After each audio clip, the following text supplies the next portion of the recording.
Hi everyone, welcome back to Midweek. This week we have Abby with us, and she's going to be interviewed by Evan. This is the last midweek that we are going to have online. Next week we will be meeting back in the basement on October 7th, and we will be getting kind of more back into the normal things. Before Evan comes up to interview I'll be doing one last trivia game. This is kind of I've combined some questions from all the different types of questions we've done through these trivia games so far. So there's going to be a little bit of everything. Some of them are going to be easier. Anything. Wait, are they the same? Different questions. Okay, same good. format. Good, because then I would maybe have a leg up. Events, the timing of events, miracles, and other things. So yeah, let's get started. All right. So what is the shortest book of the Bible? Philemon. I believe you. Wow, that was really fast. It's actually 2 John. That's the Okay, least number of Evan verses. taught us it was always Philemon. So Really? I'm blaming I'm gonna have that to look on at this. Evan. I might have my source wrong. All right, what's the shortest chapter in the Bible? It's a little more obscure. I don't know. I have no idea. Is it John 3rd John 3? Probably pretty short, but Psalms 117. I think it's 2 or 3 verses. One of the shortest chapters there. All right, who replaced Judas the apostle? Ooh, I really should know this. This is in the book of Acts. Do you have any ideas? No. I'm gonna guess Andrew, but I'm not sure. I think he was already there. Well, points for I can't guessing. remember. It was Matthias. Okay. I had to look that one up too. I confused with a lot of these questions. All right, which plague came first when Moses was freeing the Israelites with the help of God? Was it locusts or was it hail? Hail, I think. I feel like I want to say locust. I don't know. Okay, I would have said locusts too, but it was hail. Oh, there you Locust go. was on the Good last. job. Before hail, there was also flies and pestilence of the livestock, and which is a lot like locusts, so it's easy to get it confused, and that's one of the things that confused me. Did God create the stars first, or did he create the plants first? Stars. It was actually the plants. What? Is that not weird? He created light first, but not the stars. That didn't come until like day 4. So that's kind of a trick question in there. All right, in John's Revelation of Christ, the book of Revelation, what kind of container are the last plagues in? Was it a cup, chalice, bowl, jar, pitcher, barrel, mug, flask, glass, Tupperware? I would guess it chalice, but that sounds fancy enough to be right. I have no idea. And fancy's probably good, but it was actually bowls. It's pretty normal. All right, is Barsabbas a name in the Bible? I want to say no. I'm gonna say Actually, yes. don't remember the answer to this one. Yes, Oh, it is. there you go. It is. I think his first name was Joseph. Is Jerome a name in the Bible? Yes. Yes. I feel like that's a yes. Is it a no? No. It's a no. I believe there was a Jerome that came later in the church past when all the books of the Bible were written, but it actually wasn't. It sounds very like biblical. Yeah, it does. What about Phineas? I don't know. I'm just gonna say yes. All right, and yeah, you're correct.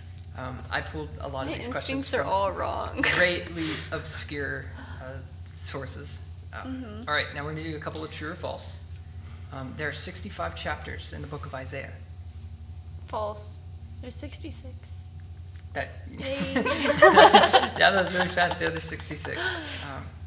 Yeah, Bobby's been preaching a lot on Isaiah, so I'm glad that Yes. you knew that one. Nehemiah helped rebuild the wall of Jerusalem in only 52 days. True. I'll go with true. All right, yes, and it was 52 days. I could have put like 51 or 53, but I think it's better just to go with how it is. Some versions of the book of Daniel had additions where he slays a dragon. I'm gonna say no. I would say no as well. Okay, and actually it is true. It's not included in our Bible. It was an addition to the book of Daniel, not original. But yes, there is some. Weird. You'll find like chapters. It ends at chapters 12, and there's some that go to like 14 for some reason. I don't know why. All right, we're gonna do one spelling question since Oh, Evan made us no. go through that last week. How do you spell Nebuchadnezzar? Ugh. What are the longer names in the Bible? It's like You NEB can go first. for sure. Or y'all can work on it together. However you So want to do it's it. definitely Mm-hmm. I would agree with that. C or K? Flip a coin. maybe a C after that. Neba. It's like it's like CUNESSAR. Close. Yes. In some ways, No, it that's is NEBUCH. It's a cup. CH. I don't know. Not at all close. You know the S's and the C's. ADNEZZAR. Yeah, that's a tough word to spell. I didn't expect them. All right, which minor prophet talks a lot about grasshoppers?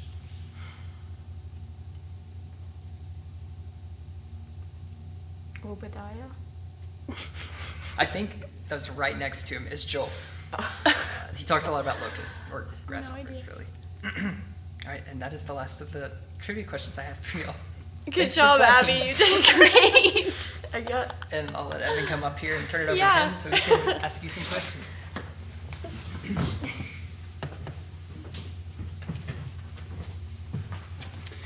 All right.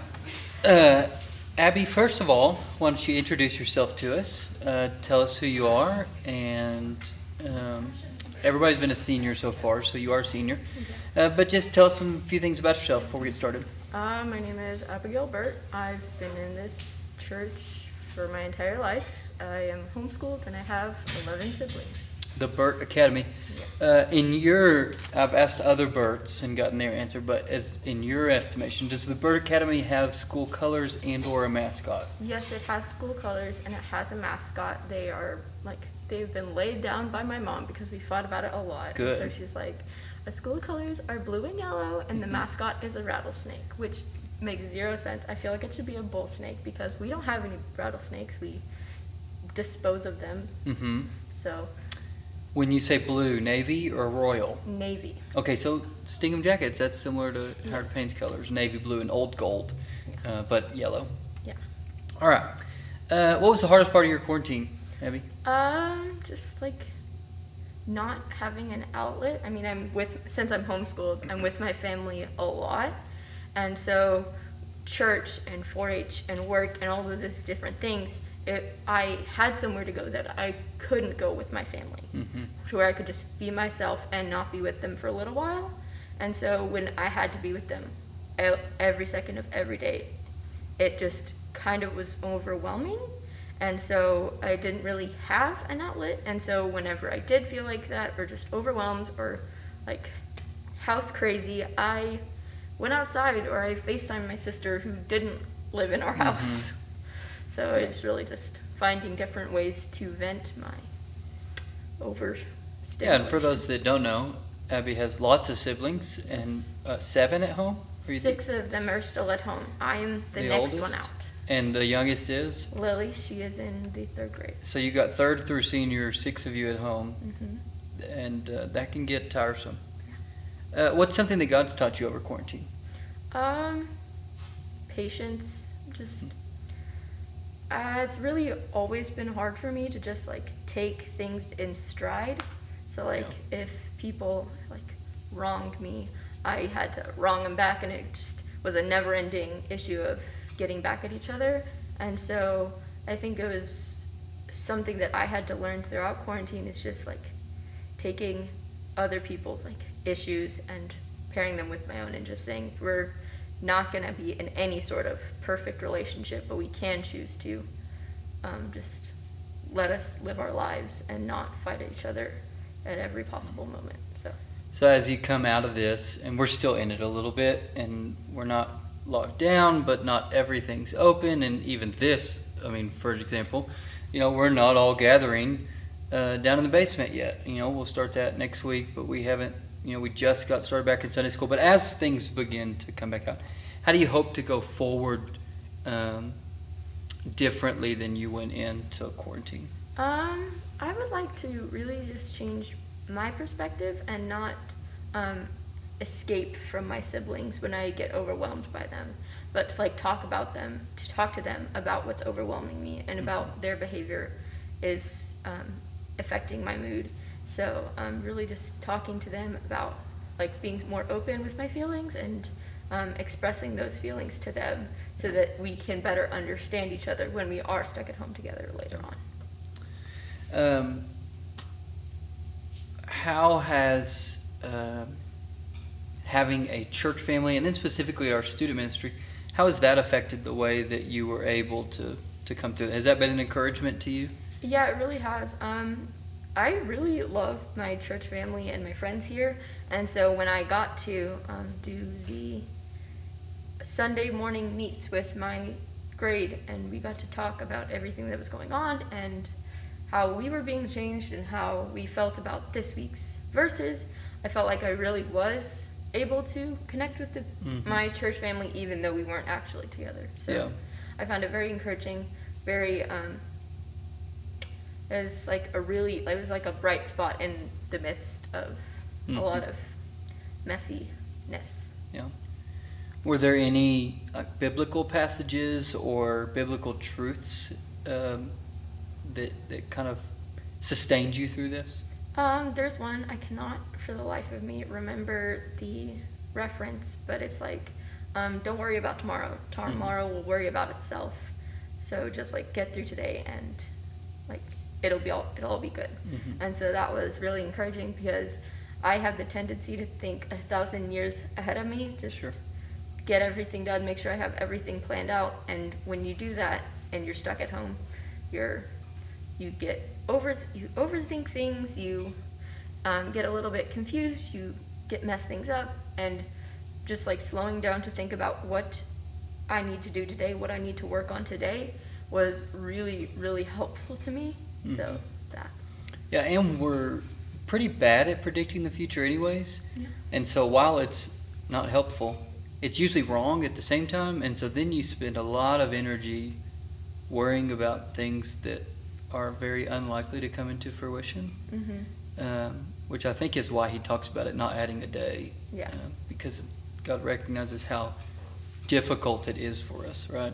Look at the birds of the field and the lilies of the air. That's actually my tattoo on my wrist was Matthew 6, the birds of the air and the lilies of the field, that they don't worry about where food's going to come from or what they're going to wear that day. They're clothed and fed by God, and so we ought to go about life in the same way. Now we're smarter than they are, so it's natural to worry, but it is encouraging to know that, one, it doesn't help, two, it probably hurts, and three, God's got it under control. Nothing's caught him by surprise in all of this. That's good. As you kind of broaden that out a little bit, as you think about this particular crisis, but also in the future things will go poorly. Like it's part of life. We have sicknesses and we have death of loved ones, and we have financial crises in a very personal sense. And then you add in all of these global things, war and poverty and all these other things. How does being a believer help you navigate through crises in life? It has really helped me recently, just because I can express my feelings better when I know that there is a constant out there somewhere. I like to write a lot, and so when I write my feelings, I feel like I'm essentially saying them out loud, but not to anybody except to God. And so just writing things down, writing what I'm feeling and how I'm feeling, and expressing my concerns about the COVID crisis, my concerns about poverty, money crisis, death, all of those things.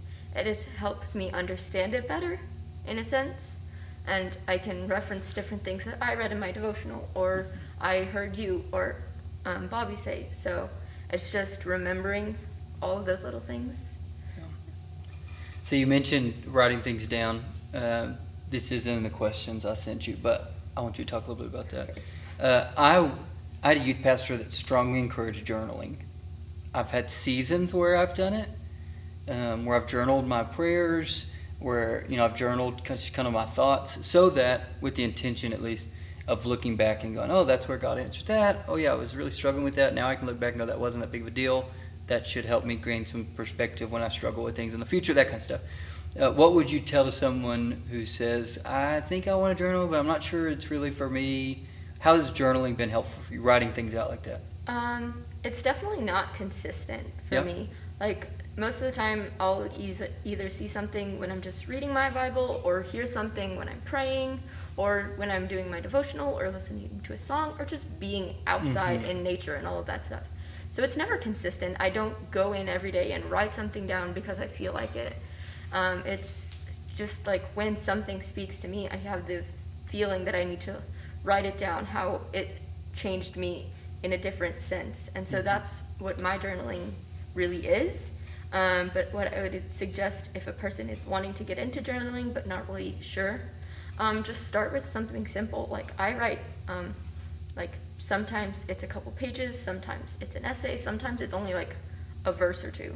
And so it's just like, start out small, start out with something you're comfortable with, and do it only when you feel like it. Because when you do it, like you have to do it, it becomes a chore and you don't want to do it. Yeah.